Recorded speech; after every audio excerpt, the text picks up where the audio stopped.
এক গ্রামে এক রাখাল বালক ছিল যে প্রতিদিন মাঠে ভেড়া চড়াত।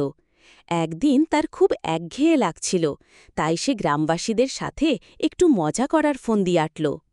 সে হঠাৎ চিৎকার করে উঠল, শেয়াল, শেয়াল, আমার ভেড়া ধরে নিয়ে গেল। তার চিৎকার শুনে গ্রামের লোকেরা লাঠিসোঁটা নিয়ে ছুটে এলো, কিন্তু মাঠে এসে তারা কোনো শেয়াল দেখতে পেল না। দেখল রাখাল মুচকি মুচকি হাসছে। তারা বিরক্ত হয়ে তাকে এমন মজা করতে বারণ করে চলে গেল। কয়েকদিন পর রাখাল বালক আবার একই রকম চেঁচামেচি করল। গ্রামবাসীরা এবারও ছুটে এলো, কিন্তু শেয়ালের চিহ্ন মাত্র না দেখে তারা ভীষণ রেগে গেল। তারা তাকে খুব করে বকা দিয়ে বলল, এরপর তুমি সত্যি বিপদে পড়লেও আমরা আর আসব না। এর কিছুদিন পর মাঠে যখন রাখাল ভেড়া চড়াচ্ছিল, তখন সত্যি সত্যি এক ধূর্ত শেয়াল ঝোপের আড়াল থেকে বেরিয়ে এসে ভেড়ার পালের দিকে এগিয়ে গেল।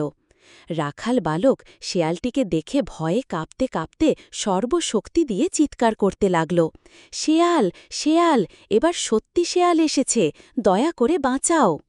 কিন্তু গ্রামবাসীরা ভাবল রাখাল নিশ্চয়ই আগের মতোই আবার তাদের সাথে মজা করছে, তাই বারবার ঠকে যাওয়ায় এবার আর কেউ তার সাহায্যে এগিয়ে এলো না। ধূর্ত শেয়ালটি তখন কয়েকটি ভেড়া ধরে নিয়ে জঙ্গলের দিকে চলে গেল। অসহায় রাখাল বালক তখন নিজের ভুলের জন্য হাউমাউ করে কাঁদতে লাগল, কারণ তার মিথ্যার কারণেই আজ বিপদের দিনে কেউ তার পাশে দাঁড়াল না। শিক্ষা: বারবার মিথ্যা বললে পরে সত্যি কথা বললেও কেউ আর বিশ্বাস করতে চায় না।